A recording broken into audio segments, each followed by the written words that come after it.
It's a bright idea to dunk it, or to crunch it, or unscrew it, or to lick it, or to trick it. But no matter what you do, it's true. It's fun to munch a creamy, crunchy chocolate. Oreo. Now, I'm not particularly precious when it comes to brand name foods, but there are a few exceptions, and one of those is Oreos. I have tried a lot of off-brand name Oreo, and none of them live up to the original. The Oreo is the best Oreo that money can buy. But what if you could make a better Oreo? To the bake cave, Robin!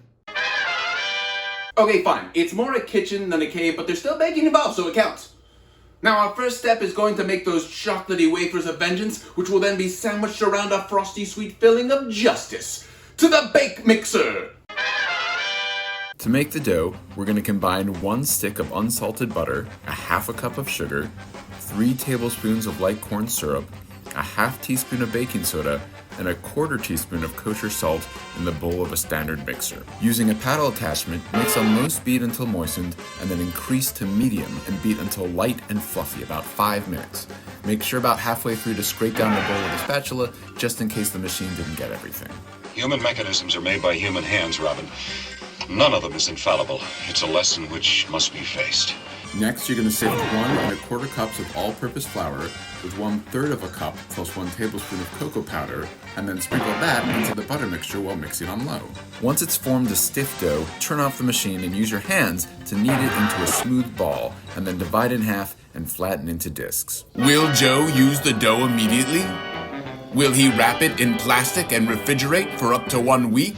Will Boomer get more Treatos? Answers tomorrow night. Same time, same channel. One hint. The most delicious is yet to come. Sometime later. When you're ready to make the cookies, preheat your oven to 350 degrees. Then, on a surface dusted with cocoa, roll out one of your discs into a roughly 7-inch square, about 1/4 inch thick. At this point, if you've got an embossed roller, now's the time to use it. Otherwise, continue to roll out the dough until it's about 1/8 inch thick. Use an offset spatula to loosen the dough from your surface, brush away the excess cocoa powder, and then use a 1.5 to 2 inch fluted cutter to stamp out your cookies. Arrange the cookies on a lined baking sheet, and then repeat until you've used all the dough. Bake the cookies for about 15 minutes, and then let cool completely on the baking sheet. Next up is the filling. It's important to note that you can't make this in advance, so make sure your cookies are already baked and cooled. In a saucepan over medium-low heat, you're going to add 6 ounces of unsalted butter. Then simmer that until the butter stops hissing and popping. If you start seeing the butter solids turning brown around the edges, then just turn the heat down to low. Once complete, strain the butter into the bowl of your mixer and attach the paddle again. Then add 1 teaspoon of vanilla extract, 1/8 teaspoon of kosher salt, and 2 cups of sifted powdered sugar. Mix on low to incorporate, and then increase to medium for about 5 minutes until creamy and soft. Then transfer the filling to a pastry bag and start constructing your delicious, delicious cookies. Turn half your wafers upside down and pipe about a tablespoon's worth of filling on each. Top them with the remaining wafers and join them together with a gentle twist. Then transfer them to an airtight container and let stand for about 30 minutes.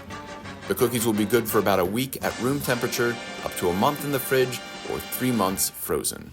Okay, folks, we are into the finals. We have on the left the classic Oreo, and on the right, the homemade Oreo. Let's go with the base. Go crunch, light, spicy. More crunch, less flaky. I think I like the filling in this one more. I would say it's not going to replace the Oreo for me, but it is pretty good.